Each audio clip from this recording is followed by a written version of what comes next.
Manhã Cidade de volta, vamos falar de política. Manhã Cidade, política de A a Z, com Mário Flávio. Oferecimento, Senhor Braga Barbearia e blog do Mário Flávio, a política de A a Z.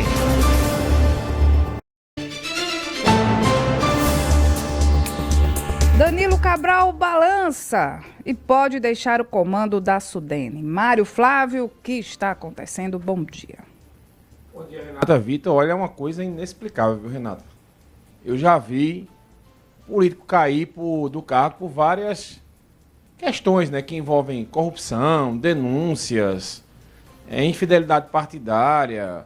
Por exemplo, Douglas Sintra, quando era coordenador da Sudene, esse cargo que Danilo Cabral ocupa na Sudene, entregaram uma foto dele com o Dilma Bolsonaro. E aí, né, o pessoal do Bolsonaro se irritou, tal, porque não sabia da história. Agora, essa queda de Danilo Cabral é algo inexplicável, né? Porque o governador do PT, lá do Ceará, o Elmano de Freitas, ele alega que o Danilo Cabral está travando a liberação de recursos para a conclusão da obra transnordestina lá no Ceará. E eles querem que a Sudene seja como se fosse uma espécie de propriedade do Ceará. É uma coisa inexplicável. E aí, quando Danilo Cabral fez aquele vídeo, vejam, que a gente repercutiu aqui semana passada sobre a recuperação da malha férrea do estado de Pernambuco, aí eles ficaram com o cão no couro. E o governador, imagine, Renata e Vitor, um estado feito o Ceará, que tem 500 mil problemas. O governador foi lá no presidente Lula pedir a cabeça do Danilo Cabral. E, ao que tudo indica, ele conseguiu. Houve uma reação forte aqui de Pernambuco, vários políticos, várias entidades se declarando, né, declarando apoio a Danilo Cabral, emitindo notas de apoio, gravando vídeos, dizendo que a Sudene hoje...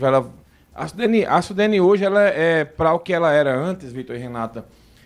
O exemplo do abandono da Sudene é aquele prédio no Recife, gigantesco, que a gente chega ali e não serve para absolutamente nada. E aos poucos o pessoal vai tentando recuperar, né, o que foi a Sudene. E essa história do Danilo Cabral é uma coisa absurda, das mais absurdas que eu já vi. Né? O cara ser rifado porque quer retomar uma obra num estado e o outro estado não quer que ele retome, quer que seja toda a prioridade para o estado do Ceará. Danilo Cabral, inclusive, gravou um vídeo, né, Vitor? Ele se pronunciando pela primeira vez. Esse vídeo foi ontem, no finalzinho da tarde, início da noite. Com agradecimentos pelos apoios, né? Deu para entender que agradeceu, mas em tom já de despedida, né? Pareceu uma espécie também de um posicionamento político, né? De que não vai retroceder e que tem ali a conduta... Se depender dele, ele fica, né, também. A conduta dele vai continuar da mesma forma. Vamos acompanhar o vídeo. Quero aqui fazer uma palavra especial de agradecimento a Pernambuco, a todos e a todas, as lideranças políticas, empresariais, aqueles dos movimentos sociais, da sociedade civil organizada, das universidades, dos servidores e servidoras da Sudene, da imprensa, de cada cidadão e de cada cidadã. Todos unidos em prol de um projeto que coloca o Nordeste acima de qualquer disputa política menor. A Sudene voltou, é esta a convicção. Voltou a ter protagonismo, voltou a ter diálogo, voltou a ser percebida pelas pessoas como um instrumento de transformação do Nordeste, de todos os estados do Nordeste, ajudando o governo federal no seu papel de indutor do desenvolvimento regional. É esta a tarefa da Sudene. A luta por Pernambuco e pelo Nordeste está acima de qualquer disputa. Esta é a minha convicção, esta é a minha história, esta é a minha trajetória de vida. Quero aqui fazer... Pronto, o vídeo ele era maior, né? Ele tem cerca de quase 3 minutos, mas na verdade Danilo agradece, né? Como eu disse aqui, foram dezenas de apoios enviados para ele, de políticos, de entidades, né? De gente que faz parte do governo. E uma coisa que é bem curiosa, bem peculiar, é que o Danilo Cabral é uma indicação do senador Humberto Costa, né? Que é a principal liderança petista no estado, é o principal aliado de Lula no estado. E Humberto também saiu em defesa do Danilo Cabral. Então vamos ver aí, né, como é que vai ficar essa questão. Se Lula vai se dispor com todo o estado de Pernambuco, que inclusive gente até da oposição se posicionou a favor do Danilo Cabral. se ele vai atender esse pedido absurdo do Elmano de Freitas. Me parece que mesmo que ele atenda, Humberto Costa iria indicar um novo superintendente da Sudene, mas isso é um absurdo. O argumento está sendo usado para derrubar o Danilo Cabral, e a gente espera que isso não aconteça, né? Não dessa maneira, que se fosse sair por incompetência ou por outra coisa, a gente entendia, mas desse jeito que estão querendo rifar o cara aí, isso é triste para a política. Porque aí nós temos um outro ponto, né, Mário? Se o Danilo de fato cair por essa razão, significa dizer que a Sudene, então, atende aos interesses única e exclusivamente do Estado do Ceará. Então vai se converter em uma superintendência do desenvolvimento do Ceará. Ao invés de Sudene, deve ser Sudeste, né? Botar logo o nome. Muda o nome. Superintendência do Estado do Ceará e deixar Muda o nome, ué. É um absurdo isso, é um absurdo. Ninguém quer aqui também que Pernambuco seja, vire, por exemplo, a SUDEP, né? Uma superintendência do Estado de Pernambuco. Agora que a verba para a Sudene seja dividida. E veja há quantos anos essa transnordestina não sai de papel.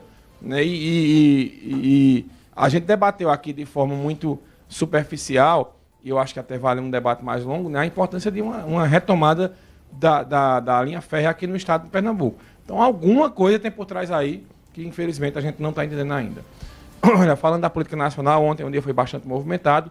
Nós tivemos posse do presidente do PT, o Edinho, né, que tomou posse como presidente do PT, e também atos bolsonaristas espalhados por todo o Brasil. E chamou a atenção, viu? Lá no evento do Edinho, o novo presidente do PT disse que Donald Trump é o maior líder do fascismo no mundo. E o presidente Lula confirmou que é candidato à reeleição ano que vem. Dito dentro do PT para alguns companheiros, de que para eu ser candidato, eu tenho que ser muito honesto e sincero comigo. Tá?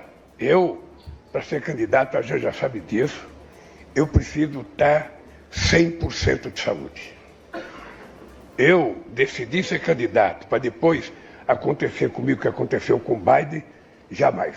Eu irei enganar o partido e irei enganar o povo brasileiro. Agora, o que eu quero dizer para vocês é o seguinte: vocês podem acreditar, hoje eu me sinto mais saudável do que quando eu tinha 60 ou 65 anos. Eu me cuido mais, tenho uma mulher que me cuida muito e eu estou preparado no momento exato para dizer para vocês, e quero que os adversários saibam, se eu for candidato, eu não vou disputar, eu vou ser candidato para ganhar as eleições desse país. Tá, e olha, esse evento do PT, ele rendeu várias matérias, vários vídeos, vários recortes, né, que eles não ajudam em nada, por exemplo, essa situação diplomática junto aos Estados Unidos. O presidente Donald Trump foi chamado de fascista pelo presidente do PT. O presidente Lula defendeu que o dólar seja retirado como aquela questão da moeda internacional e seja criada uma nova moeda. Isso aí irritou bastante o Trump lá naquele evento dos BRICS. Lula disse que não quer ver, até de Biden ele falou, disse que não quer ser um Biden. Enfim, tem um vídeo do trecho que ele disse que o socialismo seria importante ser implantado no Brasil e também aí repercutiu bastante. Enfim, são situações que não ajudam em nada, assim, eu acho, a imagem do presidente Lula, que já é uma imagem que teve uma melhora de recuperação aí com a história da crise diplomática dos Estados Unidos, mas não foi tão acentuada assim. Saiu uma pesquisa da Datafolha sábado, por exemplo, que mostra que a melhora foi dentro da margem de erro de avaliação do governo, de avaliação do próprio presidente. Então, assim, Vitor e Renata, se o adversário de Lula não for Bolsonaro ano que vem, vai ter problema, na minha opinião, porque o adversário ideal para Lula chama-se Bolsonaro, a gente sabe por quê, e ele está inelegível. Falando em Bolsonaro, para a gente encerrar aqui nossa participação, ontem tivemos manifestações bolsonaristas em todos os estados do Brasil, né, defendendo anistia, impeachment do do ministro Alexandre de Moraes, entre outras pautas aí que eles sempre defendem. Bolsonaro não pôde ir aos eventos por causa da questão das restrições, e ele fez vídeo chamada com a esposa dele, a Michelle Bolsonaro, que também foi na mesma linha aí das falas de Lula e disse que Lula era um cachaceiro sem vergonha. Ela esteve em Belém do Pará, né? Tem circulado o país e ontem estava em Belém do Pará. Mário, obrigado. Daqui a pouco a gente vai conversar com a deputada federal Maria Arraes. Maria, viu? Maria, as pessoas confundem muito Maria com Marília. As duas são irmãs, mas a deputada é Maria Arraes. Ela vai falar sobre o mandato dela, também sobre a volta, né, do recesso parlamentar e também sobre uma homenagem, né, uma sessão solene em homenagem ao avô dela, saudosa memória, ex-governador de Pernambuco, Miguel Arraes. Obrigado, Mário. Valeu. Manhã Cidade.